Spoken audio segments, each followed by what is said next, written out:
In this particular exercise, we're going to make certain that we have nice clean topology on our geometry here, so that it is all set up and ready to create our thread from. Now obviously one thing we are going to have to think about is how we intend to create our thread, given that this will most likely affect how we go about creating the end cap that we also need to add here. With that in mind then, and with our geometry selected, let's come over to the Modify tab in the Command panel and jump into Border Subobject mode. What we want to do then is click to select the top of our object here, and then holding down the Control key, left click to switch over to Edge Subobject mode, which of course means that we get essentially the same geometry selection we already had, only this time made up of individual edges. We then want to Alt-click in order to deselect just this one vertical edge, as we don't want this to be affected by our next operation, which is to engage the Move tool by pressing the W key, and then whilst holding down the Shift key, drag to extrude upward until we essentially create another complete spiral. This means we can come to the Align panel on the ribbon and simply flatten our selection along the Y-axis. We can then pull this down so that we line up with the start of our spiral loop here, and press the 1 key in order to enter Vertex Subobject mode. Using the Ctrl and A keys to select all of the vertices on our geometry now, we can, in the Vertices panel on the ribbon, Shift-click to open up the Weld tool options.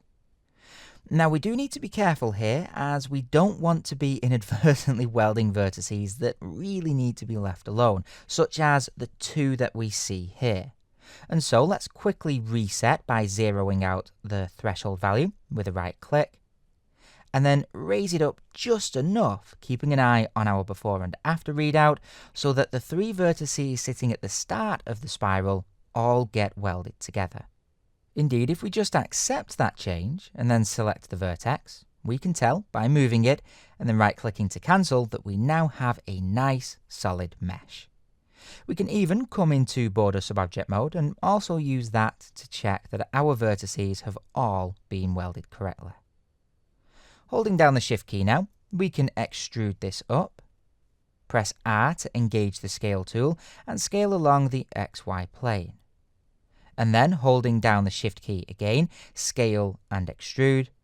and then pull the selection up ever so slightly by hitting the W key and using the Move tool. What we are left with will be the top of our screw thread. Let's apply an Open Subdiv modifier then and press F4 to make sure that our smoothing is working correctly. Let's finish up by first of all deleting that Open Subdiv modifier, hitting F4 to turn on edged faces, and with our border still selected, coming to the Geometry All panel on the ribbon and hitting the Cap Poly command.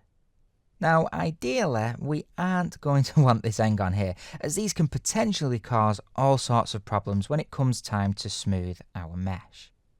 Let's go ahead then and create 2 sets of tries instead, by first of all hitting the 1 key to come into vertex mode, and then after selecting these 2 vertices, use the Connect tool, which we will also want to do on the other side, which of course still leaves us with an end-on in the center. But if we then grab the Cut tool and cut across the center of our newly created edges, we now gain 3 quads. Let's then cut across these 2 vertices at the bottom so as to turn our last end-on into a quad, which leaves us with just a single try on our cap.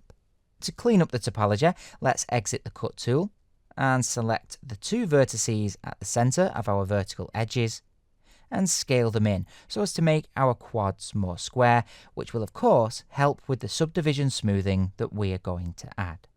Now oftentimes you will hear modelers and modeling trainers say that triangular polygons are bad and so should be avoided at all costs, which is definitely true when we are modeling characters or other meshes that are going to deform during animation. But when we are modeling static, hard surface meshes, tries are oftentimes perfectly acceptable. And so again, I'm not going to worry too much about this right now, as what we really want to do is set about extruding our thread and making sure that it has nice, clean topology with which we can work.